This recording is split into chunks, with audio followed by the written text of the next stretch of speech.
Assalamualaikum warahmatullahi wabarakatuh.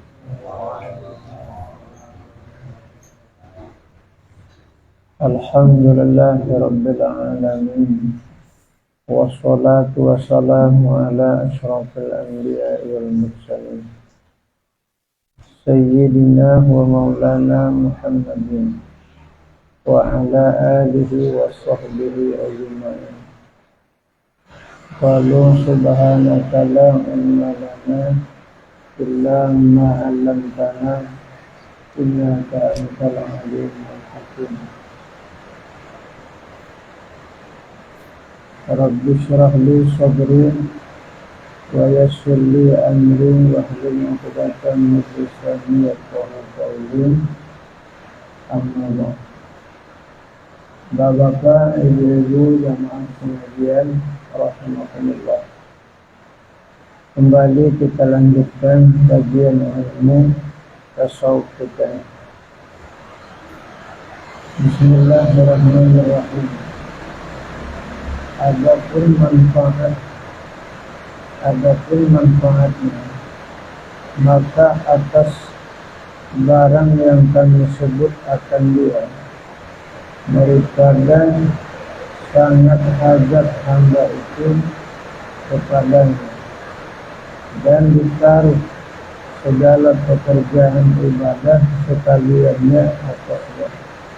Istimewa pula pada ilmu tauhid dan pada ilmu sunnah.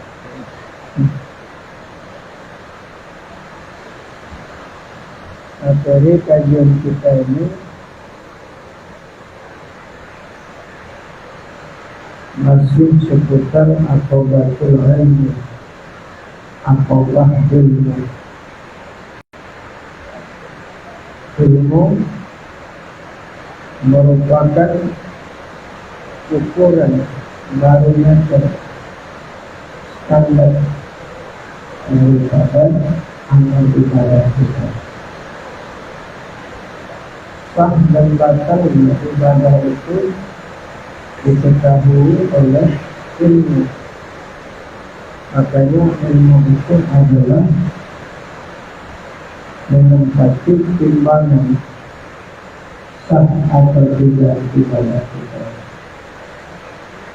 Dengan adanya ilmu, tahu bahwasanya ibadah itu sah atau batal. Tetapi kalau tidak ada pengetahuan, kalau tidak ada ilmu, dia tidak tahu ibadah itu sah atau batalnya. Dan segala macam kegiatan ibadah itu yang menuntut ridha Allah tidak terlepas daripada ilmu. Seperti sabda Nabi Sallallahu Alaihi Wasallam, "Man arada dunya wa alaihi bi'ansi." Barang siapa yang menghendaki kehidupan dunia dengan ilmu. Wa man arada al-akhirah wa alaihi bi'ansi. Dan barang siapa yang menghendaki kehidupan akhirat, maka dengan ilmu.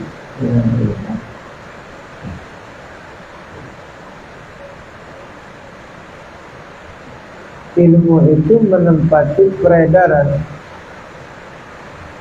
Segala kegiatan ibadah itu harus dengan ilmu. Istimewa pula pada ilmu tauhid dan pada ilmu sunnah. Apa ilmu tauhid itu? Ilmu yang mempelajari tentang zat Allah dan zat Rasulnya, sifat Allah dan sifat Rasul, dan yang berkaitan dengan rukun-rukun iman. ilmu tauhid itu adalah asal, yang lain adalah cabang. Itu sebabnya ulama merumuskan awaluddin ma'rifatullah, awal agama mengenal Allah. Ya, awal agama itu mengenal Allah. Usul pokok aslun, usuluddin pokok agama. Jadi ilmu tauhid itu adalah ilmu pokok agama. Dan terlebih lagi adalah ilmu sir. Ilmu sir itu adalah ilmu tasawuf, atau juga dikatakan ilmu tariqah. Ilmu sir itu dikatakan ilmu tariqah atau ilmu tasawuf. Yang paling menempati posisi 70% pada agama adalah ilmu fikih. Walaupun ilmu usuluddin ini adalah ilmu pokok agama, tetapi yang paling banyak diterapkan dalam hidup adalah ilmu fikih. Makanya fikih itu artinya paham, ya, paham.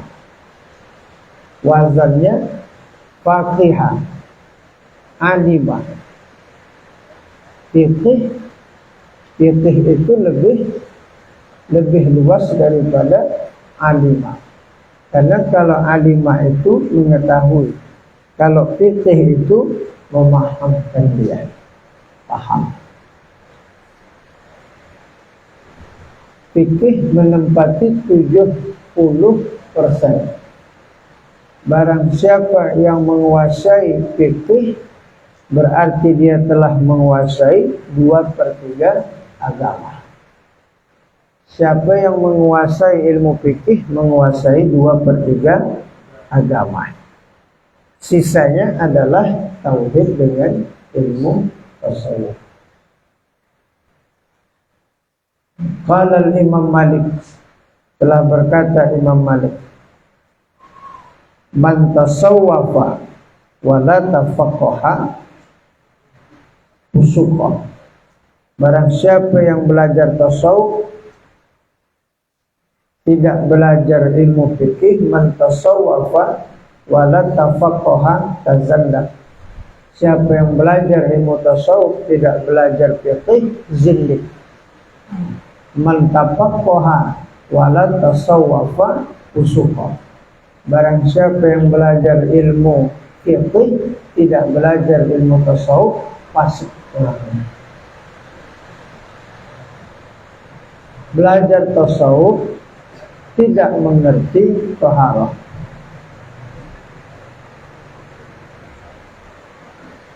Hebat iman ini. Hujan-hujan ngaji nih, hebat imannya. Pas ngaji lah, gitu langsung. Mantap.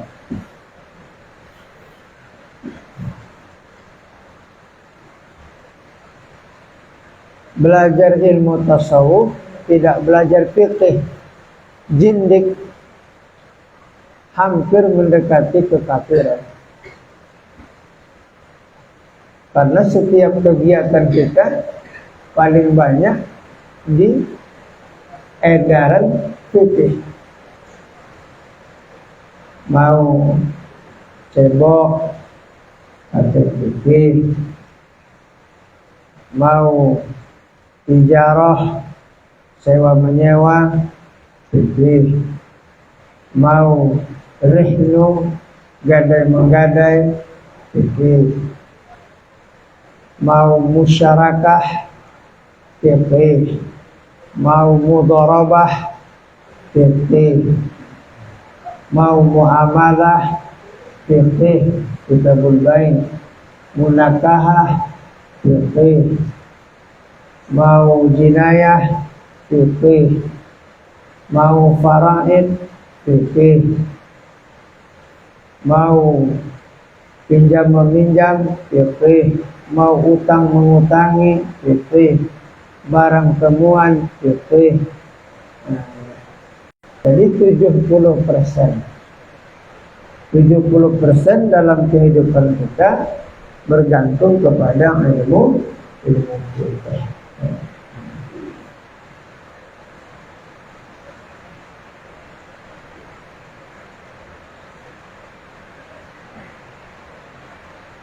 Karena kitab kita ini kitab tasawuf, ya, maka yang lebih menonjol adalah tauhid dan tasawufnya. Wajar.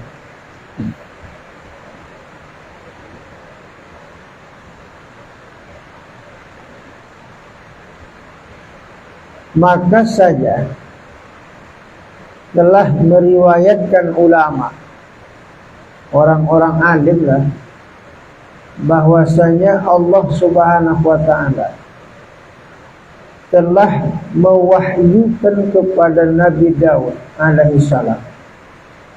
Maka firman Allah Subhanahu wa ta'ala, ya Daud, ta'allamal ilma ilmin nafi', faqala ilahiyya, wa mal ilmu an-nafi'i, faqala an ta'rifa jalali wa azamti wa qabbahu bi abi wa kama qudrati ala kulli syai'in, fa in hadzal ladzi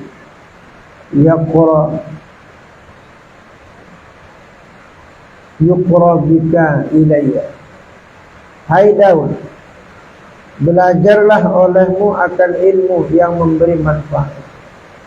Allah mewahyukan kepada Nabi Allah Daud alaihi salam. Siapa Nabi Daud ini? Ayah Nabi Allah Sulaiman.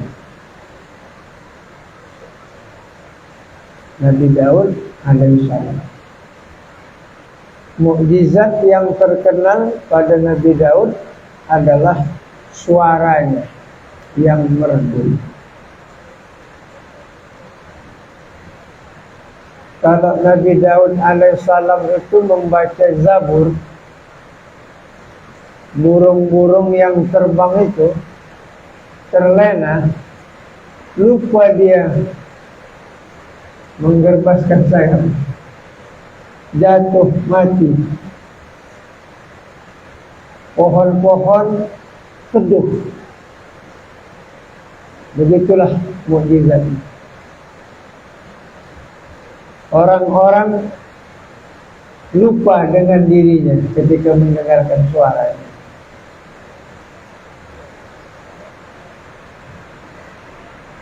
Ketika Nabi Daud melihat ada dua orang berkelahi, Nabi Daud coba melerainya. Apa yang kalian perkelahikan? Kata Nabi Daud, kalian tidak adil. Kata yang berkelahi tadi, kau pun juga Daud. Kau tidak tahu rupanya.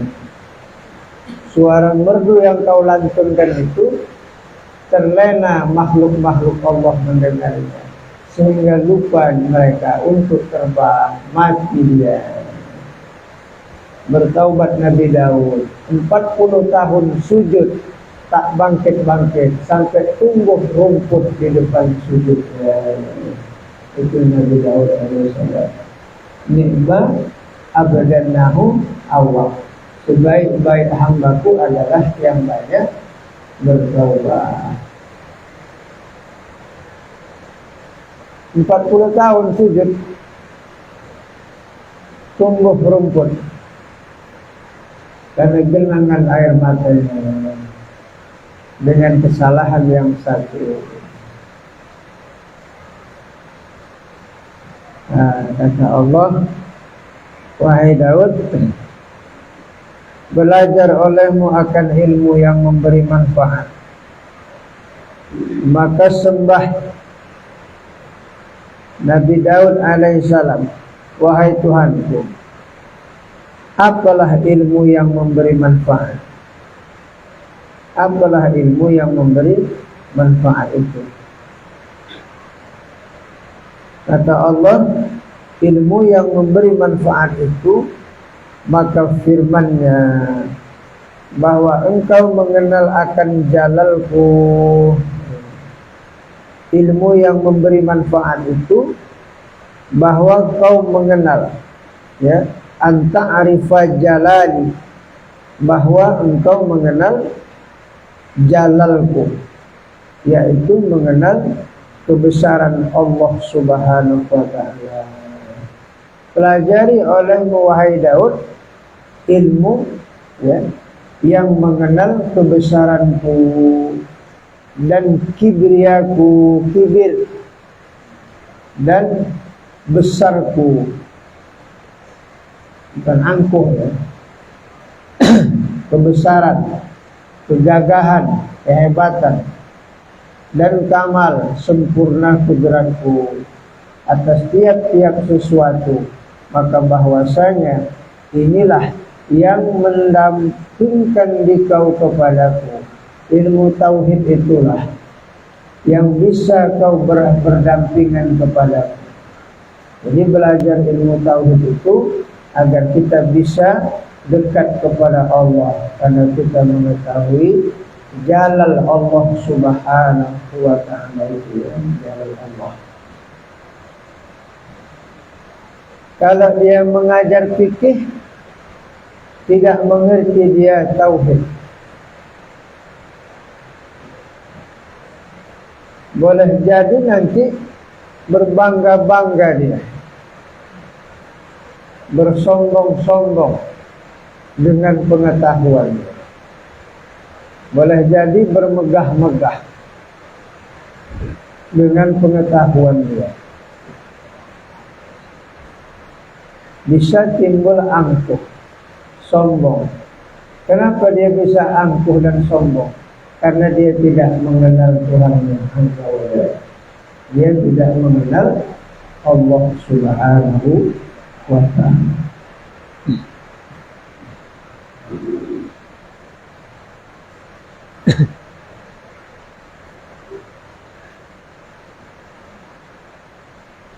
Makanya orang yang tidak belajar ilmu usuluddin, yang tidak belajar ilmu tauhid itu, mereka keras hatinya.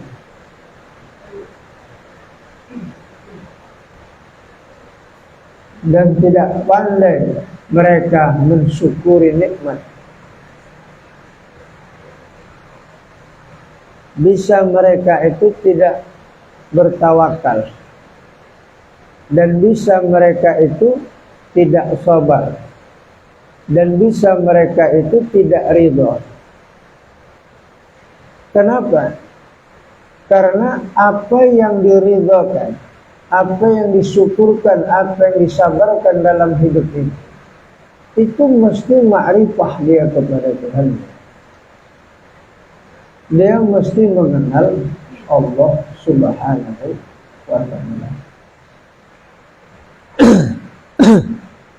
Dia harus tahu persis bahwa Allah itu adalah mustaghni, mustaghniyah, kaya Allah, muftaqar ilaih, segala sesuatunya perlu kepada Allah. Dibahas di dalam ilmu usuluddin. Istighna, Allah Maha Kaya atas segala sesuatunya, itu dibahas dalam ilmu usuluddin. Tidak dibahas di fikih, tidak dibahas di tasawuf. Bagaimana seorang hamba bisa bersyukur dengan nikmat sementara dia tidak mengenal siapa yang memberi nikmat? Mensyukuri nikmat Allah itu, Bapak Ibu, melihat si pemberi nikmat, bukan melihat jumlah daripada nikmat. Kalau kita hanya melihat jumlah daripada nikmat, kita tidak akan bersyukur terhadap nikmat yang sedikit. Maka yang kita pilih adalah siapa yang memberi nikmat itu. Jadi kalau pandangan kita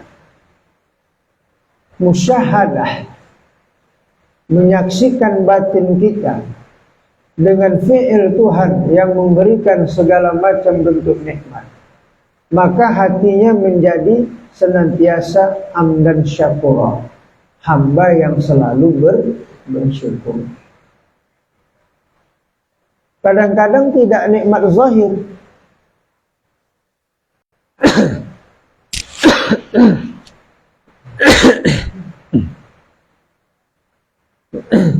Kalau hanya pandai mensyukuri nikmat zahir saja, tak berkelas sekali. Ada lagi makom. Mensyukuri nikmat hanya sekedar nikmat zahir saja. Kalau seandainya tak ada nikmat zahir yang diperolehnya, apa yang disyukuri? Pastilah dia menjadi kufur. Itu makanya orang yang sudah sampai kepada makam amdun syakira, kepada hamba yang bersyukur, walaupun dia sudah terbujur, badannya tidak lagi bisa bergerak, tidak lagi bisa beribadah kepada Allah, tapi hatinya tetap bersyukur karena iman masih diberikan Allah. Bisa? Sudah sampai? Sampai dah. Hujan pula. Baru tersemer kereta tadi. Hujan pula. 12.000. 12.000 mengalahkan makam syukurnya.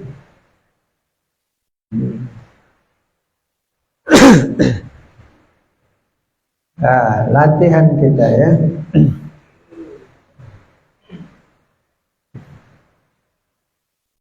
Supaya menjadi amdan syakur, menjadi seorang hamba yang pandai bersyukur.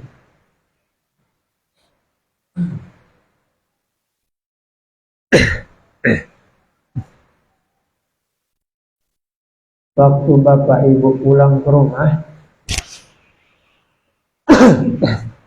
tadi, waktu kita pergi mau mengaji,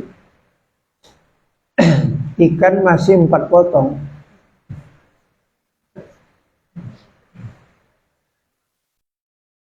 Daun ubi tumbuk masih ada setengah mangkok. Sambal belacan masih ada. Air galon masih ada. Waktu pulang ngaji, air galon udah bunyi duk. Kosong. Ditengok gulai udah tinggal 2 sendok. Tinggal kuah. Ikan tadi tinggal ekor sebelah. Macam mana? Pulang ngaji lapar. Masak apa beli? Kalau beli keluar. Kalau masak waktunya lama. Ridho. Ya. Kalau masih ada dibuka ridho. Nggak ada. Parah kali memang anak-anak ini.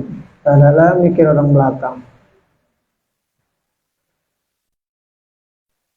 Pada waktu itu yang di Lauh Mahfuz sana memang tidak ada waktu itu gula itu lebih sama ikan itu ada.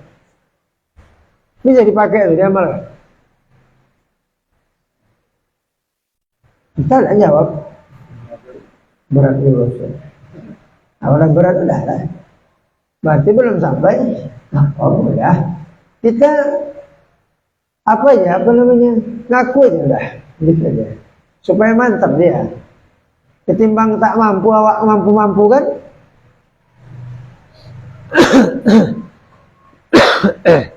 Ini banjir becek, jalan bapak nanti pulang.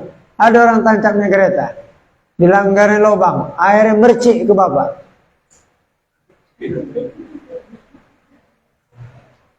Ya,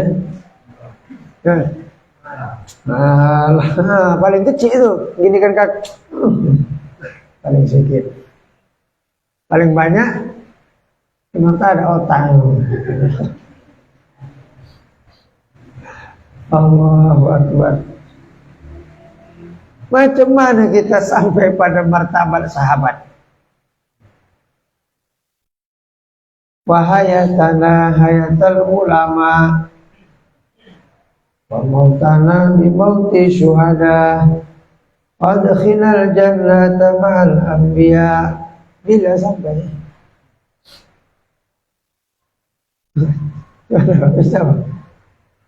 Awalnya naik kereta, ada yang tancap Avanza, rampus gitu, habis ini. Setan. 4 harakat.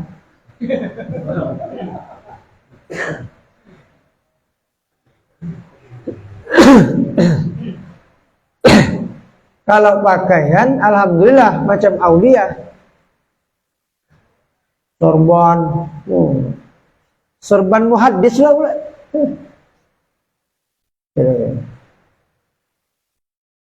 Jubah tadi harga 400. Yang saya sudah semuanya. Entah. Jenggot panjang. Tiba kena percik. Setan begitu. Tak mau tabrakan.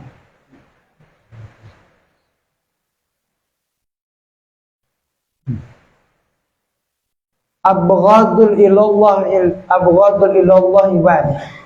Yang paling dibenci oleh Allah terhadap hambanya, siyabahul anbiya wa a'malul jabbar. Berpakaian seperti pakaian nabi tapi akhlaknya takabur. Paling benci Allah. Pakaian macam orang alim, macam ulama, macam aulia, tapi akhlaknya seperti iblis. Paling benci Allah. Abghadul ilallah min ibadah. Kita sederhana saja. Bukan tak boleh pakai sorban, boleh. Bapak-bapak ni kalau pakai sorban ganteng ni semua. Coba tes nanti Jumat. Belilah pada ikan. Pakai sorban. Saya tak mau saya pakai. Nanti jumpa. Assalamualaikum Ustaz. Saya bilang dah jadi. Maksudnya sudah jadi ngamalkan sunnah itu maksudnya. Karena jemaah saya ini kalau pakai sorban sama pakai jubah, nampak saya nyuruh dia. Karena ditengok guru macam orang menggali, macam orang galas. Macam orang galas saja, dah kepajak aja. Pakai baju telur belanga, pakai kain kayak peci, karena peci mereng-mereng macam pitung. Maka orang tak tanda saya Pak. Kalau saya nanti khutbah apa kan, tak khutbah saya, sembahyang saya kan. Orang tak tahu. Ustaz ngajar tak tanda. Macam Pak Ali, ada Pak Ali tahu. Jadi khutbah dia, pernah saya sembahyang situ Jumat. Dia khutbah. Garang juga khutbah. Begini begitu, tapi salah.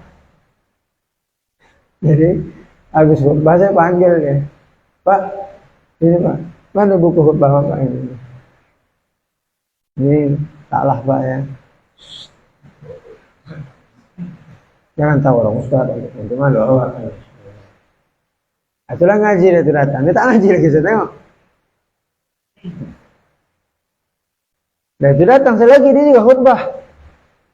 Habis salam tengok nampak saya, dikejar saya dari jauh. Ustaz ni katanya, kan bilang-bilang ni katanya, ada datang, ada malu awak jadinya katanya. Jadi jemaah saya jadi malu, makanya saya tengok jemaah saya ngikut saya pula berpakaian. Tak mau dia pakai jubah, pakai sorban, ya. pakailah ya. Nah, jangan ikut-ikut saya, pakai aja. Saya di rumah pakai kadang-kadang di rumah lah sembahyang.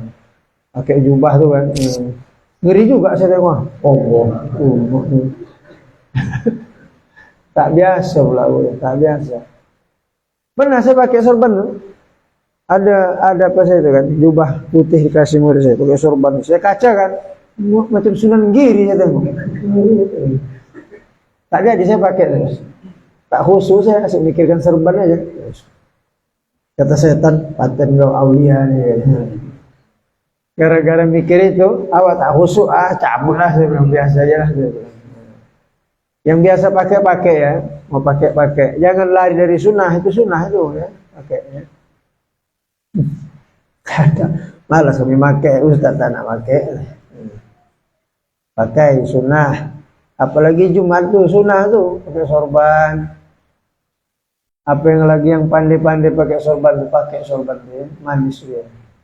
Tapi kalau pakai sorban, jangan makan pisang barangan berdiri. Ini dah pakai sorban, dah pakai jubah, makan pisang barangan dari teras sampai ke parkir. Mulutnya ngangang-ngangang. Sampai kawan, jangan. Itu dah tak bagus akhlak lagi tu. Kalau macam kita ni tak nampak, ya kan? Agak koboi sikit kan nampak, ya kan? Tapi kalau gitu sedang lah, pakaian itu tak bagus. Mana Bang Eri? Ada jubah rumah? Ada? Belilah satu ya. Hah? Tak boleh pakai? Takut juga. Saya pesan kalau jemaah berangkat kalau saya belikan jubah, saya bilang asal aja sama kayu sugi, saya bilang ada. Kalau ada kacang yang keras kulitnya, sedap itu dia. Jubahnya mana Ustaz? Alah, saya bilang kata pakai, saya bilang jubahnya. Apalagi saya bang sepanas saja badannya, panas. Yang ngasih itu kecewa deh. Tak pernah dipakai Ustaz ibu kasih, malas aku kasih lagi. Ingat ya siapa berangkat nanti? Ada yang berangkat? Daftar dah? Belum lah. Berarti sambung lagi. Daftar aja dah. Masalah meninggal tak meninggal yang urusan Allah. Daftar aja. Kalau udah awak daftarkan, meninggal kita, tak sempat kita berangkat, sempurna Islam sudah. Kenapa Islam itu sempurna? Karena dia sudah berniat berangkat. Kita pun niatkan juga. Walaupun belum nyetor, niatkan. Ya Allah, kalau ada rezeki, ya Allah, berangkat aku, ya Allah. Mati dia, sempurna Islamnya. Ya, jangan putus asa. Kalau macam aku ni Ustaz, ada cannya berangkat Ustaz. Makan membayar.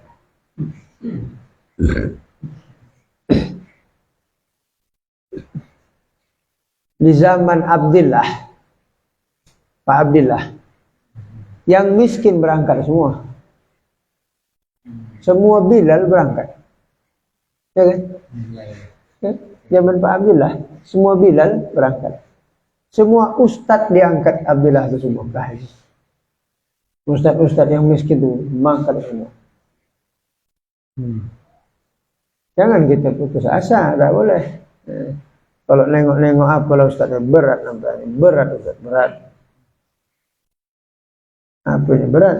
Mana tahu kan? Entah pula ada pusaka istri pula, ya kan? 2 rantai digelubur tanah. Pas dekat simpang gelubur itu lampu merah. 2 rantai. 2 dia bersaudara. Berangkat aja lah bang. Aku tengok abang ni pakai lebay aja tak berangkat. Aku jadi apa? Kan bisa Pak, rezeki kan? Bisa. Atau dapat pula istri awak PNS yang gajinya 9 juta. Bisa jadi. Jadi hidup ini diatur Allah, bukan kita yang mengatur, ya. Diatur oleh Allah, bukan kita yang mengatur. Saya aja dah 2 kali tak berangkat. Nah, rezeki ya. Rezeki 2 kali. Diajak orang. Nggak berangkat saya 2 kali. Yang ketiga nih. Mau ngajak juga yang ketiga. Entah apa alasan saya yang ketiga nih. Tak tahu lagi saya. Yang hari itu alasan saya sakit. Tak bisa berangkat. Yang iya saya tak tega ninggalkan keluarga saya. Lagipun duit orang. Mungkin duit saya. Kalau duit awak wajib lah. Duit orang mana wajib. Saya minta duitnya tak kasih ya. Minta lah Pak, saya bilang. Duit apa tuh ongkosnya? Ada aja Ustaznya orang suruh berangkat, minta duitnya. Ya kalau dikasih kan bagus, dia bilang. Saya buat madrasah, saya siap. Gak dikasih. Diberangkat orang lain. Saya juga nunjuk ini. Yang ketiga nih Bapak Ibu. Kata dia yang ketiga nih, kalau Ustaz tak mau berangkat, aku tak berangkat nih. Lama saya menung. Saya tanya istri saya, gimana? Pergi aja lah bang. Anak-anak ini pun dah besar ada nih. Berangkat. Itulah, kok ada rezeki lah. Termasuk hubud dunia juga saya. Tak bisa ninggalkan keluarga ya. Tapi kan bukan duit saya kan, kalau saya wajib lah kan.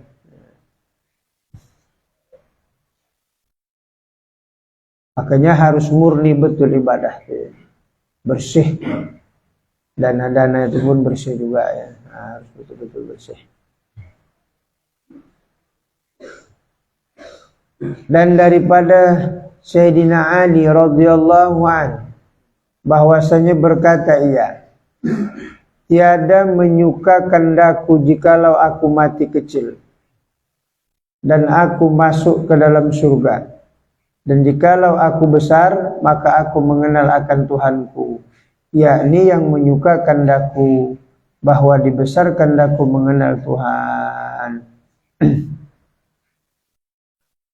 Apa kata baginda Nabi? Seandainya Allah memberikan kepadaku anak 100 orang, aku lebih gemar yang 100 orang itu mati kecil semua, kata Nabi, daripada mereka mati besar walaupun perang fisabilillah. Perang fisabilillah itu kan syuhada itu. Masuk surga itu kan. Kalau niatnya memang membela agama, tapi kalau niatnya mau harta ghanimah, kalau mau harta rampasan, kalau mau harta fai, tentulah zahirnya syuhada, di dalamnya berhitung di akhirat. Aku lebih suka anakku 100 mati kecil semua masuk surga, kata Nabi. Kata Ali tidak. Kalau aku dimatikan waktu kecil, aku tak beribadah. Aku tak tahu lezat ibadah. Dan aku tak mengenal Tuhanku. Aku lebih suka dimatikan sudah besar. Aku kenal Tuhan. Aku bisa beribadah. Aku tahu lezatnya ibadah itu. Itu Ali. Kalau kita kecil aja ya. Sepakat? Sepakat. Ini terlanjur dah. Terlanjur ya. Kalau bangsa bisa ulangan, ulang ya, berarti kecil aja ya. Yakin masuk surga? Ini sekarang yakin? Sanksi ya, sanksi juga ya. Kalau ditanya-tanya lah, ini nanya lah. Rasa-rasa kemana ya? Nah, itu. Allah Ustaz, la haula wa la quwwata illa billah.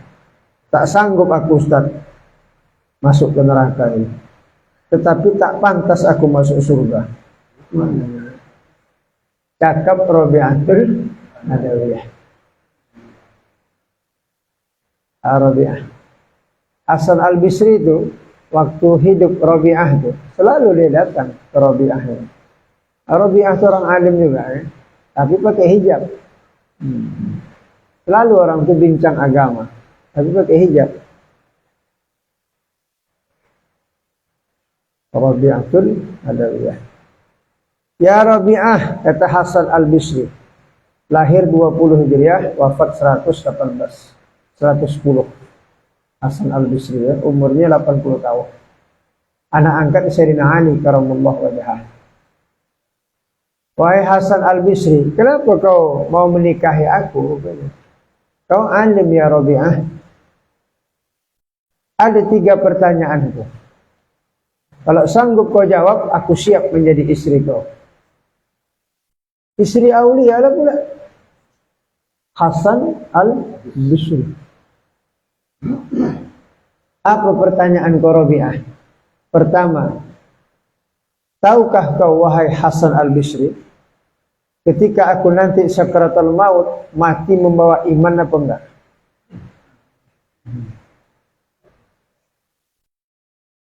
Yang kedua, jaminkah engkau wahai Hasan al-Bisri, apakah aku dikubur mendapatkan nikmat atau siksa kubur? Yakinkah kau aku masuk surga atau neraka? Aku tak tahu, aku tidak bisa menjawabnya. Sudah, masing-masing ibadah kita ke Allah. Usah kawin ibadah kita. Kalau bapak santet langsung, tidak bisa nih. Ibadah saja kepada Allah, mendekatkan diri.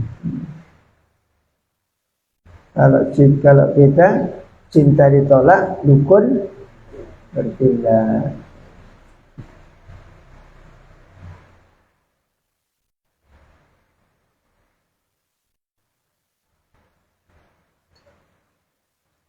Seusia kita nih Bapak Ibu yang sudah kepala 4 ya, tua-tua ya. Banyak-banyak baca tasawuf itu. Tidak melalaikan fikih ya. Banyak-banyak belajar kitab sufi al-tasawuf. Sejuk batin. Jiwa itu dingin. Tak banyak nak ini, nak itu, nak ni, nak tu, nak ni.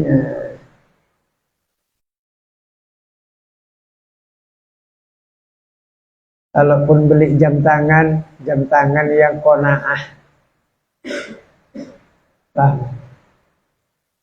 Tidak jam tangan yang robot pop.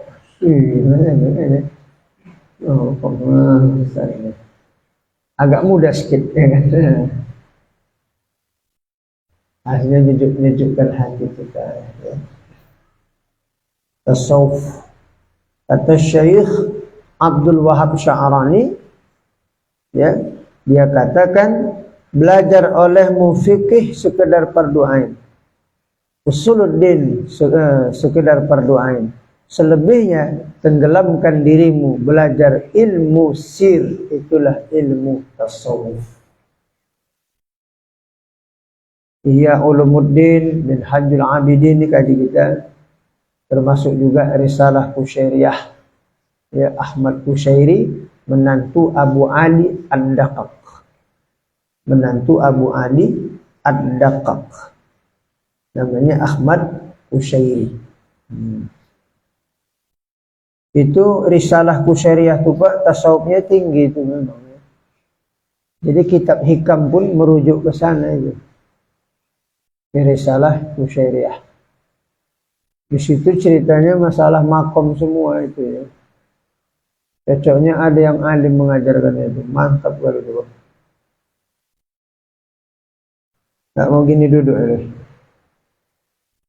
Gak mau gini. Gitu. Dan Tuan alim duduknya jadi macam sufi juga. Ini. Ya kan? Ini dia. Nah, ya bisa. Baru kan. Apalagi dah pakai baju undangan.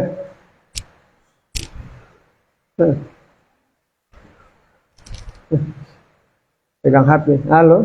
Nggak ada yang nelpon. Nggak ada yang nelpon. Sok-sokan aja. Kenapa? Akdar, aghiyar, daki, kotor di dalam itu belum dikikis. Buang dikikis itu. Tazkiyatun nafsu ya. Nah, sudahlah sampai sini dulu ya. kita baca lagi apa yang dikatakan Sayyidina Ali karamallahu wajhahu. Enaknya dipegang tadi, deras ya. Mana agak berat sikit nih.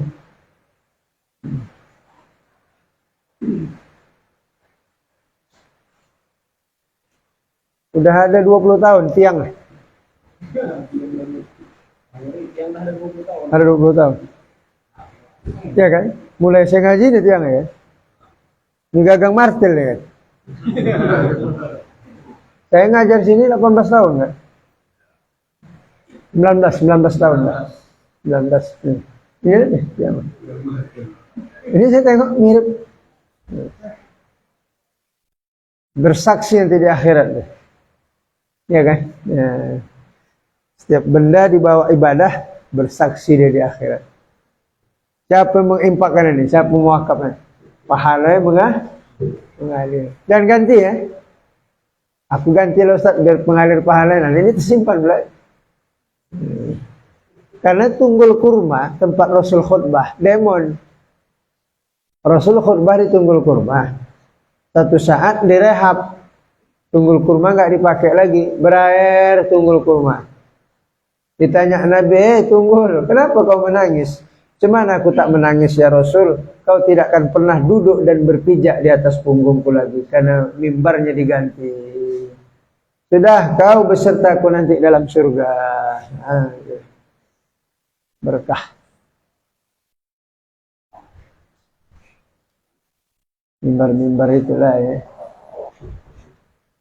Terjun mimbarnya kemana dulu? Ke Pasar 2 saya dikasih orang dulu. Dan itu Pasar 2 pun renovasi terakhir. Renovasi pun beli mimbar baru orang. Sayang kali memang mimbar ramai. Kecuali disimpan kan. Jadi kenang-kenangan kan. Ya, mimbar orang tua lama dulu kan. Alhamdulillah Rabbil Alamin. Wassalatu wassalamu ala ashrafil anbiya wal mursalin Sayyidina wa maulana Muhammadin wa ala alihi wa sahbihi ajma'in. Irhamna ya arhamar rahimin. Ya arhamar rahimin. Ya arhamar rahimin. Allahumma anzil rahmah wal maghfirah wal ni'mah wal inayah wal taufiq wal hidayah والاستقامة علينا على هذه الجماعة وعلى المسلمين والمسلمات والمؤمنين والمؤمنات إنك على كل شيء قدير ربنا آتنا في الدنيا حسنة وفي الآخرة حسنة وقنا عذاب النار وصلى الله على سيدنا محمد النبي الأمي وعلى آله وصحبه وسلم سبحان ربك رب العزة عما يصفون وسلام على المرسلين والحمد لله رب العالمين وبالله التوفيق والهداية والسلام عليكم ورحمة الله وبركاته.